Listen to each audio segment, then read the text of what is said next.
Let's see how electricity is generated from coal by taking a virtual tour of a coal-fired power plant, similar to those operated by First Energy.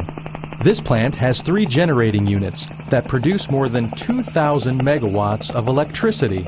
At full capacity, this one power plant can produce enough electricity to supply the needs of 1.5 million homes and businesses. Generating electricity requires a fuel source. At this plant, the fuel source is coal, which arrives mainly by a barge but also by rail and truck. Each barge delivers 1,500 tons of coal, enough to keep the plant running for a couple of hours.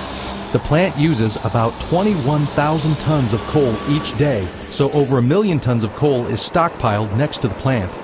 A device called a stacker reclaimer scoops coal onto a quarter-mile long conveyor that can transport up to 900 tons of coal into the plant each hour.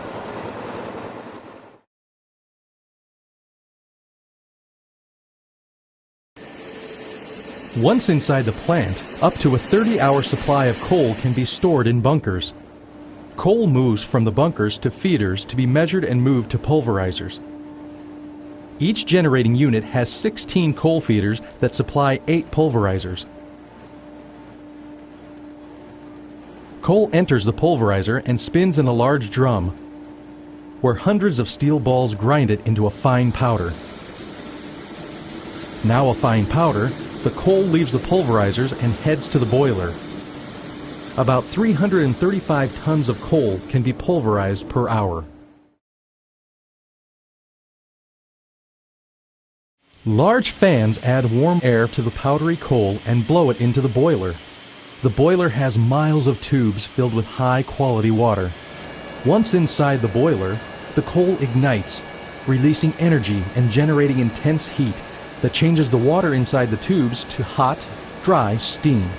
The temperature of the steam is now about 1,000 degrees Fahrenheit. This process generates thermal energy, which is transformed to mechanical energy at the turbine, which is the next stop on our tour.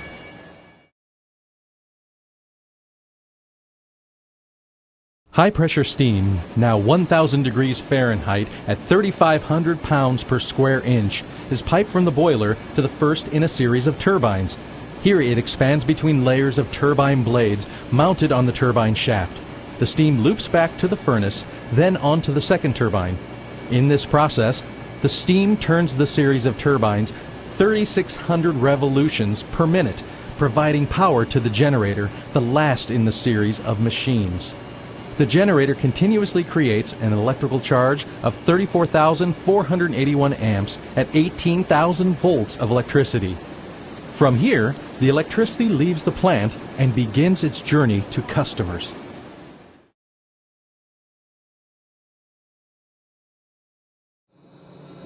After the steam has been used to create electricity, it is exhausted from the turbine and sent to a condenser to be changed back into water.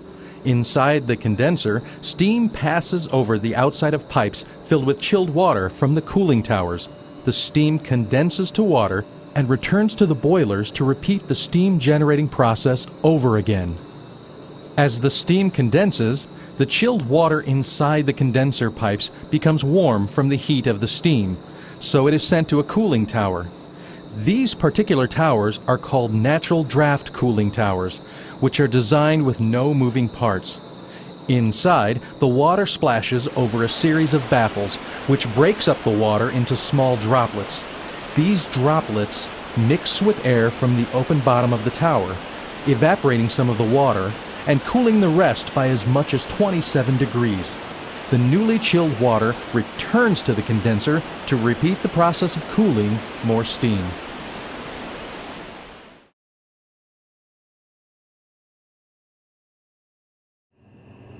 Since 1971, First Energy has spent more than $5 billion on environmental protection. Our plants are equipped with air quality control systems to remove sulfur dioxide and particulates called fly ash. Fly ash is removed by a mechanical process, and sulfur dioxide is removed with a chemical reaction using lime. These processes take place in large ductwork scrubber trains located between a unit's boiler and its chimney. Boiler gases pass through scrubbing vessels and are sprayed with slurry, a mixture of water and lime. The sulfur dioxide particles and other pollutants are absorbed by the slurry and fall to the bottom of the vessels. A fan releases the cleansed gases through the chimney. By the time this happens, more than 99% of particulates have been removed, as well as 92% of sulfur dioxide. A plant similar to this one can remove over 400,000 tons of sulfur dioxide each year.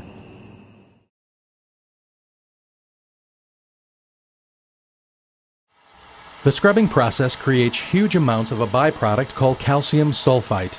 This plant could create more than 3 million gallons of calcium sulfite slurry each day.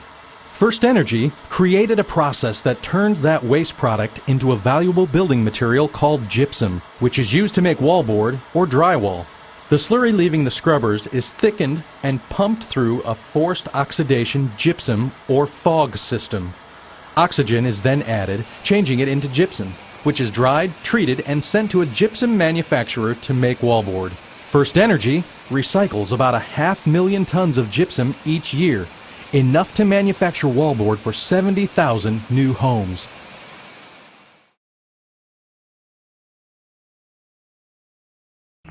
Precipitators are another method of extracting coal ash, also called fly ash, which can be recycled or deposited in landfills.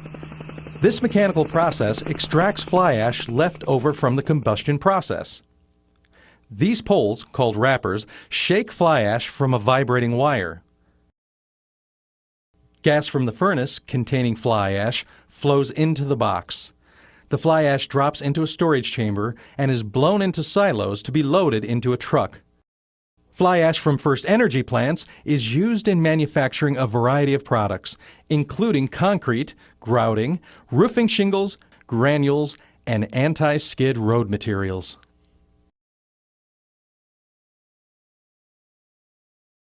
First Energy also uses selective catalytic reduction technology, or SCR, to reduce nitrogen oxide emissions. SCR systems work much like a catalytic converter on a car. Flue gas containing nitrogen oxide emissions from the combustion process is mixed with ammonia. The mixed gases travel through a series of catalytic layers, which causes the nitrogen oxides to react with the ammonia. The reaction converts the nitrogen oxides to water vapor and pure nitrogen, a benign chemical that makes up 80% of the air we breathe. Both elements are returned to the environment through the station's stacks. Now that we've taken a look at how electricity is produced and some of the environmental control protection systems used at our plants, let's take a look at how the electricity is delivered to our homes and businesses. Transformers located just outside the plant boost the power from 18,000 volts to 345,000 volts, so it can travel long distances over transmission lines to where it is needed. Substations located along the path reduce the voltage so it can be moved along distribution lines attached to the utility poles. As the electricity nears customer locations, transformers on poles step down the power for use in homes and businesses.